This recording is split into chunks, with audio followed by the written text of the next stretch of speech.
Talagang desidido pa rin mga kababayan na mag-file ng kanyang kandidatura for mayor si Alice Goo. Tatakbo daw uli pagka-mayor sa Bamban Tarlac. Ayan po, Alice Goo to run for mayor in 2025 poll, sabi po ng kanyang abogado. Sabi ng Comelec, pwede yan.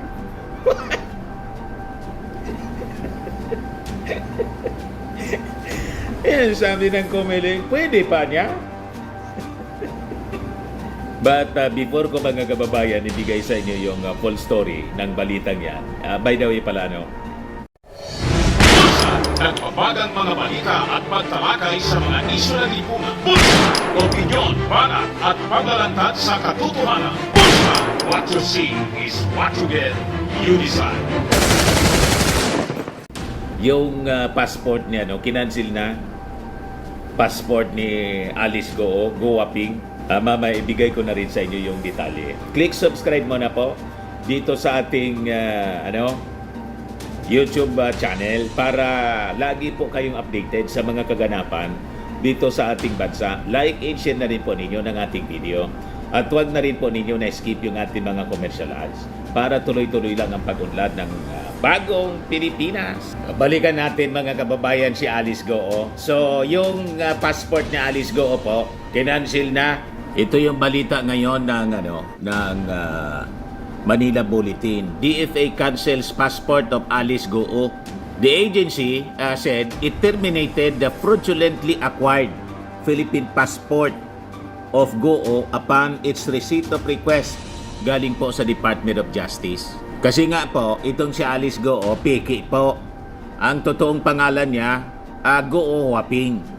So sabi dito, the NBI also confirmed that the dismissed mayor's biometrics match those of Goo Waping on its records. Kaya kinansil siya, piki nga po.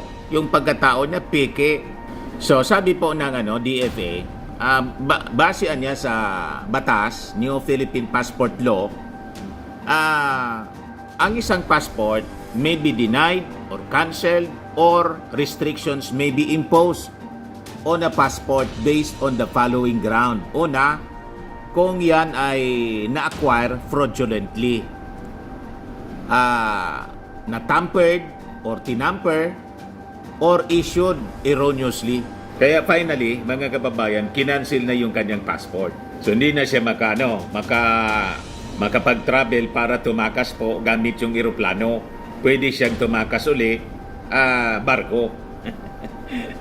Kaya lang siyempre, hanapan siya ng passport pagdating na sa ibang bansa. So anyway, kailangan panagutan niya muna, mga kababayan, yung kanyang mga kinasangkutan ditong kaso at yung pagiging spy niya. Pero sabi nga natin kanina, ito yung balita, tatakbo daw uli bilang mayor kasi sabi niya, mahal ko ang Pilipinas.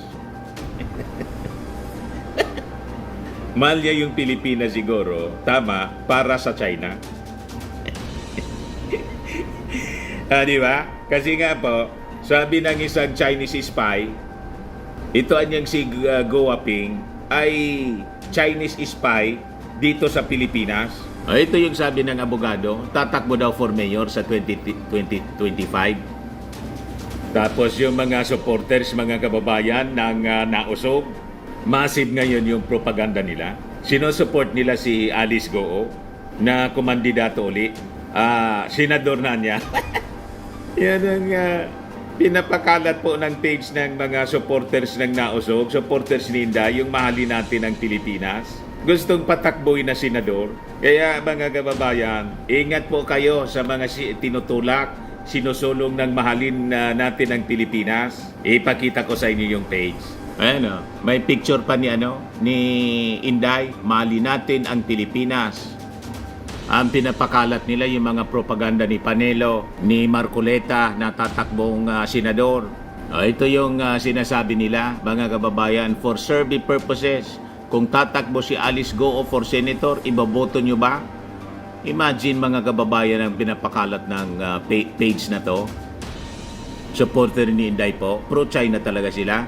Ayan larga Senator Sebastian Baste Duterte. Mga sinusupport nila, yung mga Duterte. Tingnan ninyo itong mga sinasabi nila rito. Alice Goo embodies the essence of a true public servant, winning the admiration and love of her constituents. Through her genuine care and dedication, her sincerity is evident in the way the elderly and children warmly embrace. Story ng balitang yan, click subscribe muna dito sa ating YouTube channel and hit the notification bell para lagi po kayong updated sa mga kaganapan dito sa ating bansa. Like and share na rin po ninyo ang ating video. At huwag na rin po ninyo na skip yung ating mga commercial ads para tuloy-tuloy lang ang pag-unlad ng Bagong Pilipinas. Sa mga nagana po ng malinis and spacious fitness gym, pumunta lang po kayo sa aming Colossal Fitness Gym. We also offer Grab Car Rental with our brand new 2023 model ng Toyota Innova. We also accept booking for those who are planning to travel via PAL, Cebu Pacific, and other airline companies, local and international, and bills payment for Meralco Bills, Aleco Bills, PLDT, etc. Ang Colossal Fitness Gym is located at 3rd floor Security Bank Building, Lanco Business Park, Legazpi City, Albay. For inquiries, look for Gilon Maravillas, contact number 0966-802-0949.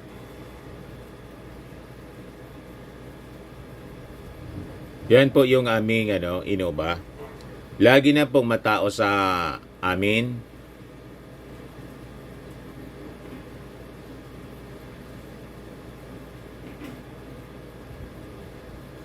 Yan po mga bagong clients namin. Napakaganda at colorful at napakalinis ng aming gym po. Pati mga foreigners po pumupunta sa amin, mga British tourist po sila dito sa Legazpi. Na-set up na rin po yung aming mga brand new gym equipment.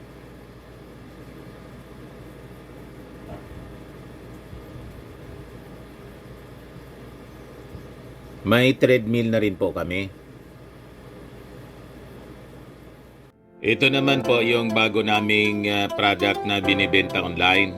Eye Glow Serum, whitening po siya. Tingnan ninyo yung epekto sa aking anak na architect before and now. Yung mga inquiries po ninyo, dumiretso na lang kayo sa kanyang Facebook account, Riz Maravillas. Ito naman po, Firmax Firming and Lifting Cream, pinapahid po sa mga pulses in affected area. Mainam po sa paninigas ng mga kasukasuan. Ito naman po, Automax Radiant Serum. Sa mukha naman yung application, anti-aging po siya. You will look 10 years younger than your age. Sa mga cancer patients naman po, baka lang gusto ninyo itong itry. Neng siya red mixed fruit drink. Hindi mo po siya gamot, food supplement siya. Kaya lang, gawa siya mga kababayan sa goji berry. Yung goji berry may anti-cancer properties. O ngayon, yung mga inquiries ninyo, dumiretso na lang kayo sa aming messenger sa Facebook para masagot namin agad. Ayos pa?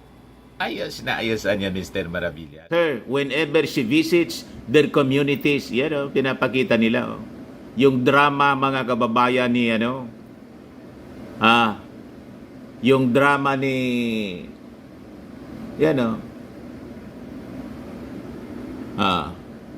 propaganda ni Panelo, appealing to the emotions ng ating mga kababayan. Tingnan ninyo. Ayan. So, pinapakita dito na very approachable, makamasa itong si Alice Goo. Sumasib yung propaganda nila. Ingat po tayo rito, mga kababayan. Sabi dyan, whether it's the heartfelt hugs from the children or the affectionate gestures of the elderly, these moments reflect the deep connection she shares with the people she serves. Alice's joy in being with them is unmistakable, and her compassion resonates strongly, making her not just a public official but someone who is trusted and beloved by those she serves. Her actions go beyond politics, showing that she is committed to making a real difference in the lives of the people of Bamban Tarlac. Kita ninyo ang mga propaganda nitong page po na mahali natin ang Pilipinas nang sinusupport po si Inday Sara. Yan ang slogan po ni Inday, mahali natin ang Pilipinas. Yun din ang sinasabi ni Alice Goo, mahal na mahal ko ang Pilipinas. Pero Chinese spy. Kakandidato daw mga kababayan muli sa pagka-mayor ng Bamban. O ngayon, sabi ng COMELEC, pwede niya. It is possible na tumakbo si Alice Goo. But yung tanong, can she run? Pwede niya siyang mag-file. At pag nag-file siya, tatanggapin yung kanyang COC. Kasi paliwanag po ni COMELEC Chairman Garcia, ministerial niya ang duty ng COMELEC na i-accept yung COC. But the possibility of them actually running for the position is a different matter entirely. So sabi dito, as a background story, it can be recalled that the Office of the Ombudsman ordered Goo's dismissal after she was found guilty of grave misconduct in 2019 acquisition of parcels of land where the Baufo compound is located. So aside from the dismissal, Goo's retirement benefits were ordered forfeited. She was also banned perpetually from re-entering government service. So paliwanag po ni Garcia that while they would accept the COC ni Alice Goo, she would have to secure a temporary restraining order or TRO from the Court of Appeals to hold the dismissal order from the Ombudsman. On the other hand, sabi naman po ni COMELEC spokesman John Rex Laudianco, na yung poll body, yung COMELEC, has no motu proprio powers niya. Meaning, they cannot be the one to file a petition to cancel an aspirant COC or seek his or her disqualification.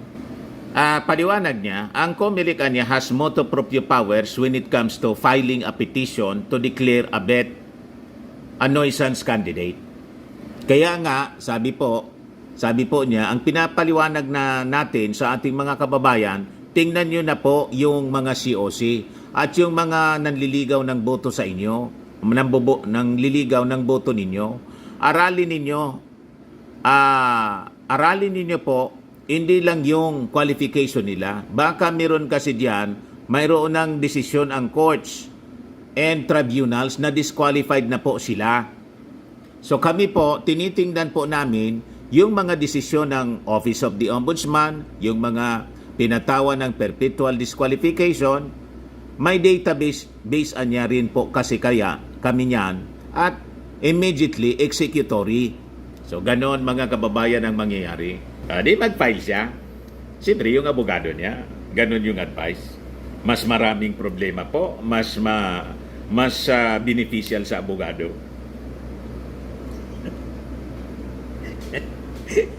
Di ba? Parte yun ang profesyon ng abogado. Sige lang yan. Gawa natin ang File ka? O ngayon, si Speaker Martin Romualdez may panawagan po para hindi na natin maulit pa na magkaroon ng panibagong another Alice Goo. So nanawagan siya sa ating mga voters na maging discerning sila at maging mapagbantay. Ngayon, in-encourage na din ang COMELEC to ensure the processing of certificate of candidacy is thorough despite it being a ministerial task. Romualdez underscored the importance of utilizing available legal measures such as disqualification petitions to address any emerging issues. So panawagan niya, kailangan i-review niya ng mabuti yung qualification ng bawat kandidato para di na maulit po ang another Goo na mailuklok natin sa posisyon. Chinese pala po, hindi man Filipino. Piniki yung birth certificate. You see?